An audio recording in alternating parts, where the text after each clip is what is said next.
Hello everyone, welcome to NCERT Physics by Amit Patel, class 12th Physics, chapter number 4, Moving Charge and Magnetism, lecture number 4.8. 4.8 Torque on a current carrying coil या तो loop in magnetic field.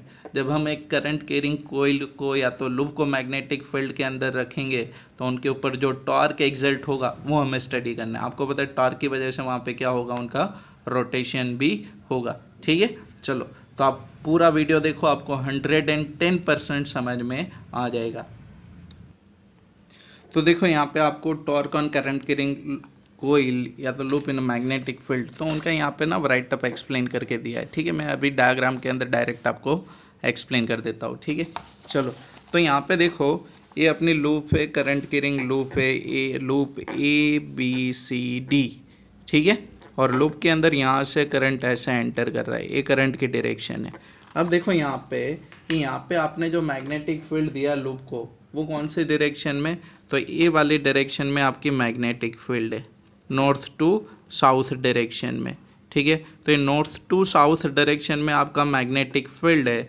तो देखो अगर ये loop को हर एक wire को मैं अलग अलग कंसीडर करूँ, ये वायर ए भी कंसीडर करूँ इनको अलग से, ठीक है, इनको BC कंसीडर करूँ, इनको CD कंसीडर करूँ और ये वाले पार्ट को DA कंसीडर करूँ, तो हर एक वायर पे वहाँ पे फोर्स एग्जर्ट होगा। कौन सी इक्वेशन से आपने स्टडी किया था, force on current carrying wire, F is equal to BIL। अगर L क्या है, लेंथ ऑफ कंडक्टर है, साइन थीटा, यस और नो।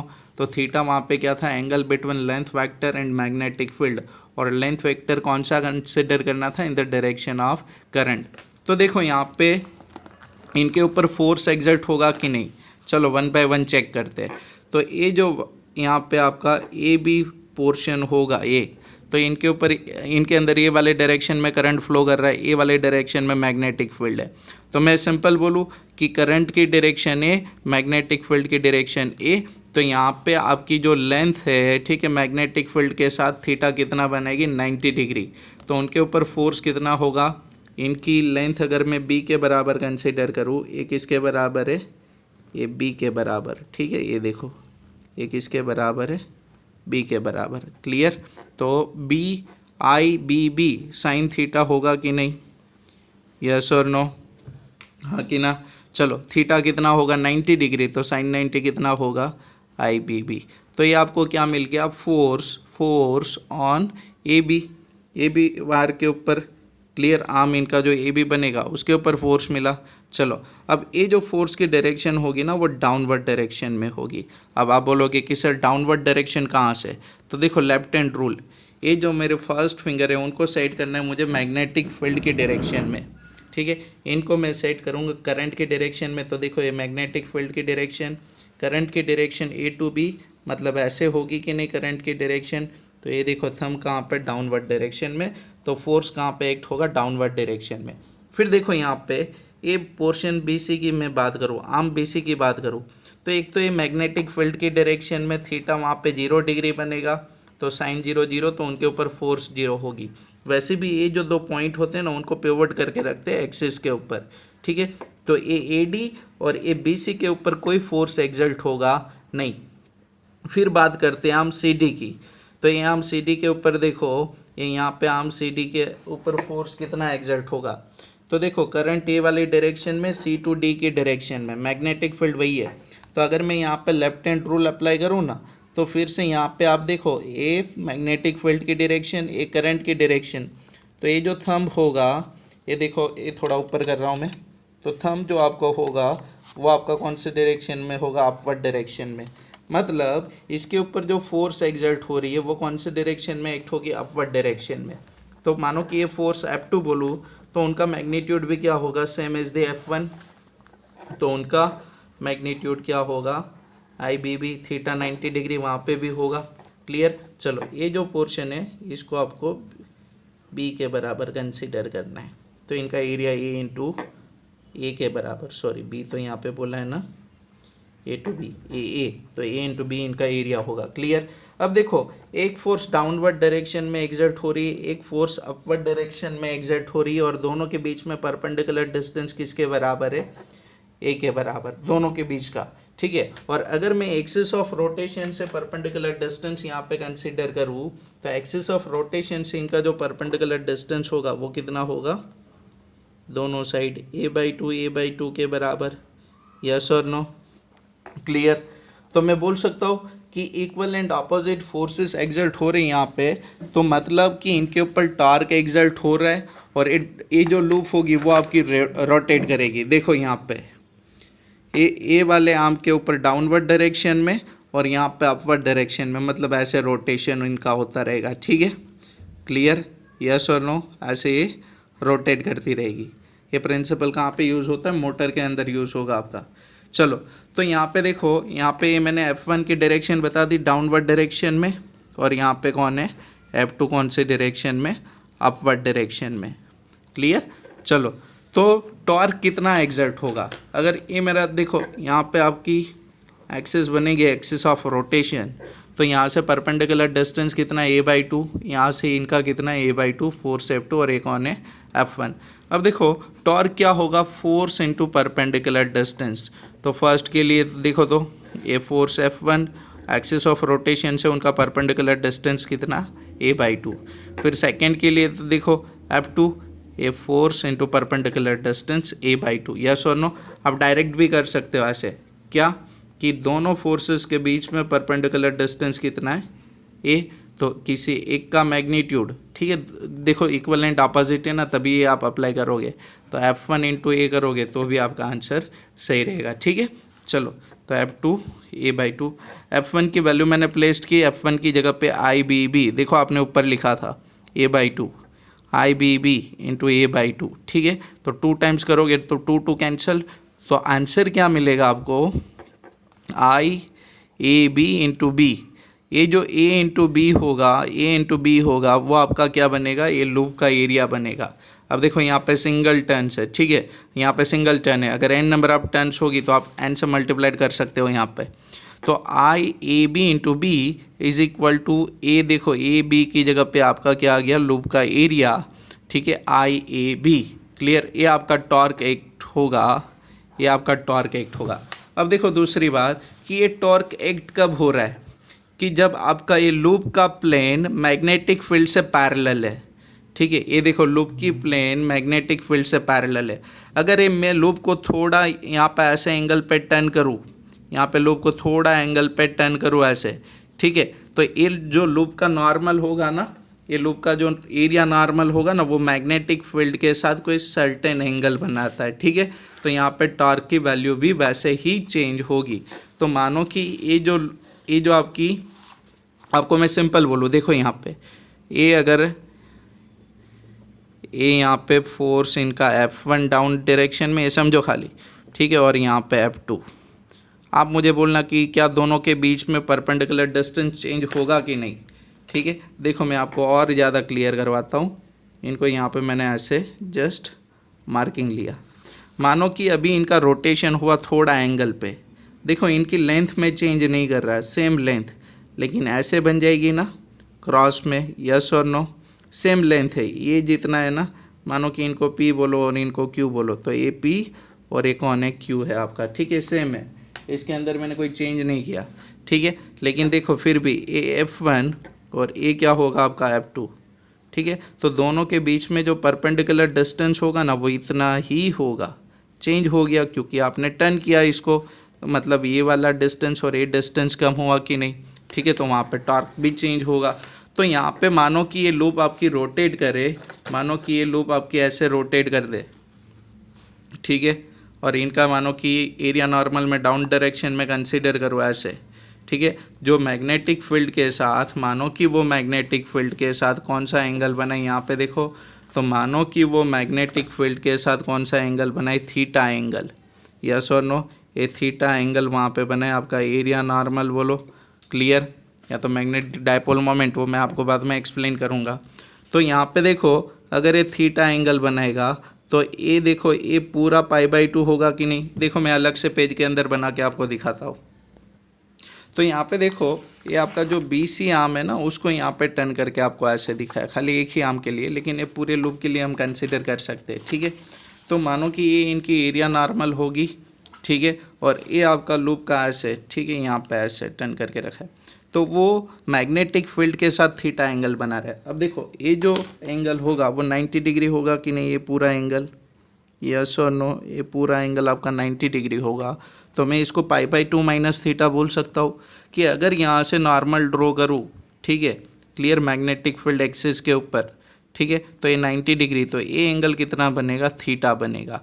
और यहाँ पे देखो कि ये जो आपकी एक्सिस ऑफ रोटेशन होगी, ये आपकी जो एक्सिस ऑफ रोटेशन होगी वहाँ से OT आपका क्या बनेगा, परपेंडिकुलर डिस्टेंस। तो यहाँ पे देखो ट्राइंगल C या तो OCT, ट्राइंगल OCT के अंदर अगर मैं साइन थीटा अप्लाई करूँ तो साइन थीटा किसके बराबर होगा, OT साइन थीटा, थीटा की अपोजिट साइड कौन है, OT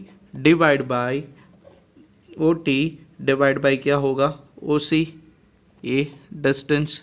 अब देखो कि ये जो आपकी आर्म है CD, इसकी लेंथ किसके बराबर है, यहाँ पे मैंने लिखा है, देखो इसकी लेंथ किसके बराबर है, A के बराबर, यस और नो, ये किसके बराबर है आपका, A के बराबर। तो एक्सिस ऑफ रोटेशन से हाफ हाफ होगा कि नहीं, इनकी लेंथ ये यहाँ से कितनी होगी, A/2, और यहाँ से कितनी होगी, A/2। मतलब मैं ऐसे बोल सकता हूँ कि ये जो लेंथ होगी इसकी, ये किसके बराबर है, A/2 के बराबर, यस और नो, ये किसके बराबर होगी वहाँ पे, A/2 के बराबर। तो यहाँ पे मैं लिख सकता हूँ कि sine theta is equal to OT divide by A/2। So OT will be equal to A/2 sin theta, yes or no, OT is equal to A/2 sin theta। याद रखो OT आपका क्या बन गया, perpendicular distance from the axis of rotation. अब देखो जब आपका लूप मैग्नेटिक फील्ड से पैरेलल था तो ये जो A/2 साइन थीटा है ना, वो कितना था, खाली A/2 था, लेकिन यहाँ पे क्या आ गया, साइन थीटा आ गया, यस और नो, हाँ कि ना।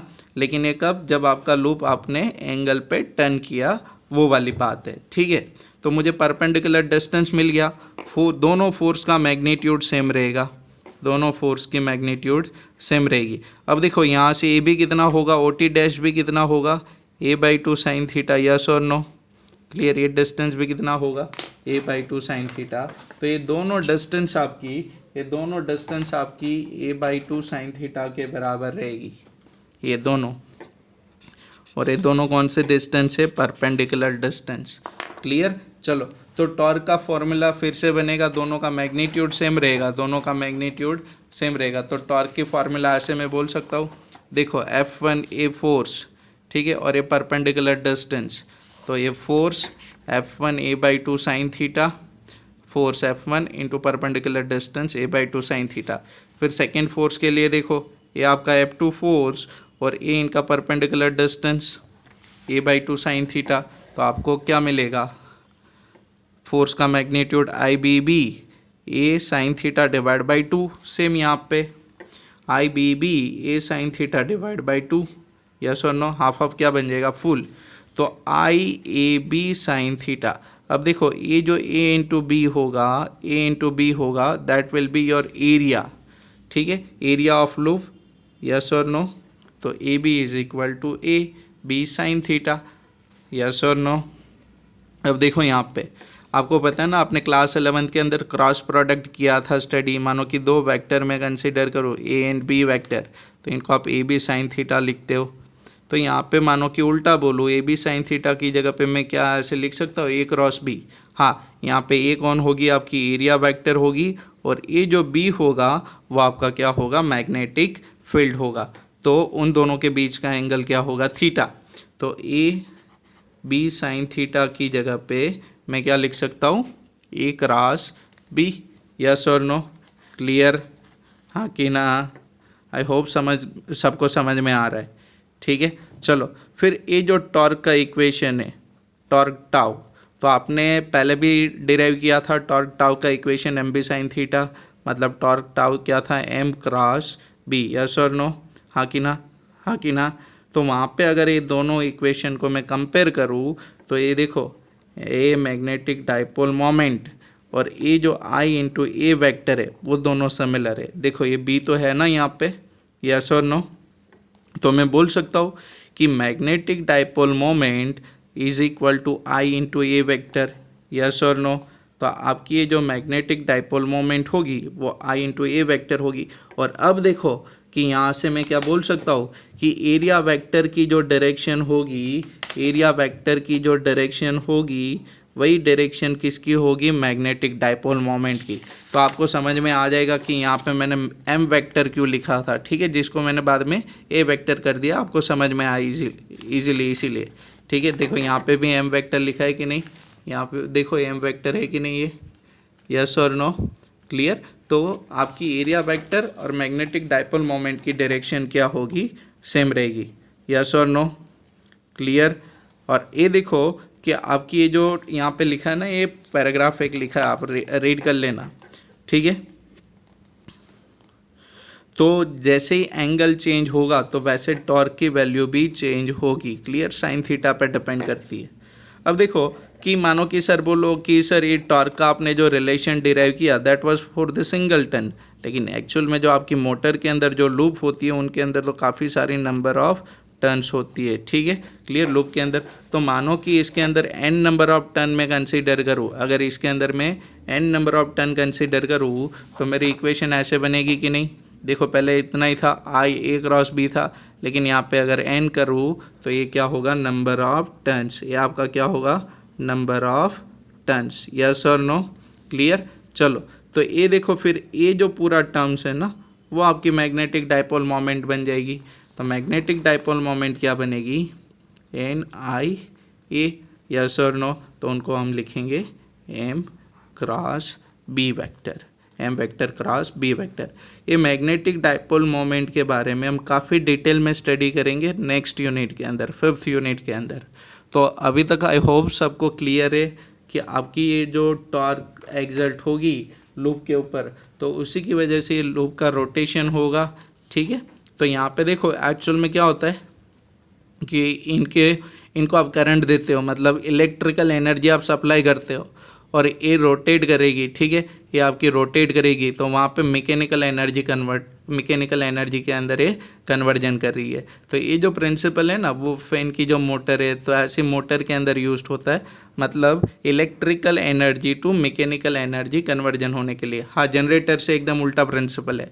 जनरेटर के लिए जो प्रिंसिपल है वो इलेक्ट्रोमैग्नेटिक इंडक्शन में हम स्टडी करेंगे, ठीक है। वहाँ पे मैकेनिकल एनर्जी को हम इलेक्ट्रिकल एनर्जी में कन्वर्ट करेंगे, लेकिन अभी यहाँ पे ऐसे कि आपकी जो इलेक्ट्रिकल एनर्जी है वो मैकेनिकल एनर्जी, मैकेनिकल वर्क के अंदर कन्वर्ट हो रही है। तो आई होप सबको क्लियर होगा ये टॉपिक, ठीक है, एकदम सिंपल सा है। देखो आपने यहाँ पे टॉर्क का एक इक्वेशन लिखा, ठीक है, आपकी प्लेन मैग्नेटिक, आपकी जो लूप की प्लेन थी वो मैग्नेटिक फील्ड के साथ में थी, लेकिन जब एंगल पे रोटेशन होगा, ठीक है, तो परपेंडिकुलर डिस्टेंस इनका चेंज होगा। इनका क्या चेंज होगा, ये परपेंडिकुलर डिस्टेंस चेंज होगा, जो अलग से पेज के अंदर मैंने आपको फिगर दिखा के अच्छे से एक्सप्लेन किया, ठीक है। परपेंडिकुलर डिस्टेंस आपकी चेंज हो जाएगी। तो अगर डिस्टेंस चेंज होगी तो उनके ऊपर जो टॉर्क एक्सर्ट हो रहा था वो भी सिंपल से चेंज हो गया, ठीक है। तो आपको एक टॉर्क का इक्वेशन मिला, ठीक है। फिर आपने एन नंबर ऑफ टर्न्स के लिए किया और इसको कंपेयर किया magnetic dipole moment. Magnetic dipole moment आपको आई इंटू ए के बराबर मिल गई, ठीक है। और फिर आपने एन नंबर ऑफ टर्न्स के लिए इक्वेशन लिखा, है ना, सिंपल। और राइट अप आप अपनी लैंग्वेज में लिख सकते हो, उसके लिए कोई भी टेंशन मत लो कि मैं ऐसे लिखूँ तो मार्क्स मिलेगा कि नहीं। आप सिंपल सही लिखो लेकिन अपनी लैंग्वेज में लिखो। हाँ, डेरिवेशन पोर्शन आपका एकदम करेक्ट होना चाहिए। तो आई होप सबको क्लियर है। अगर कोई भी डाउट हो तो without any hesitation you can ask me, you can WhatsApp me, ठीक है, योर डाउट्स। ओके, चलो bye, have a good day.